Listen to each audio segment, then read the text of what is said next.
When I was in architecture school, I believed everything had to be perfect. Every drawing, every model, every detail. I believed the work I produced has to reach a certain standards, and because I've already invested so much effort in one idea, I found it difficult to let go.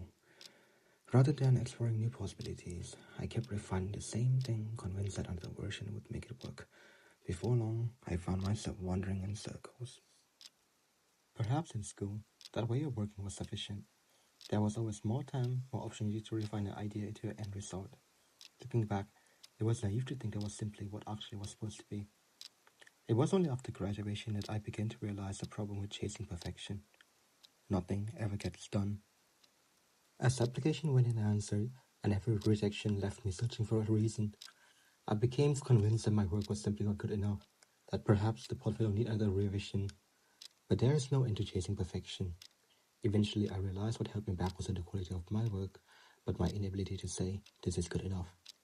And so, recently, I decided to stop chasing perfection. Not because I want to lower my standards, but because I came to accept that good enough can sometimes be better than a vague idea of perfection. Because outside the comfort of architectural school, everything is an approximation. They are never meant to translate perfectly. Back in uni, we often said that architecture is never finished. I used to think that was just another complaint about the workload, but looking back, I think it was more of a warning. Because if perfection is the goal, nothing is ever workable. Perhaps architecture was never about perfection.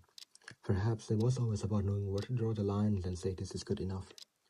About knowing when something is sufficiently resolved. And I think it is time to settle, because this page shouldn't be treated as a finished work. It's more like a sketchbook, an archive of sorts. A place to share my reflection, thoughts, and unfinished ideas. A recording of my own growth and understanding within architecture.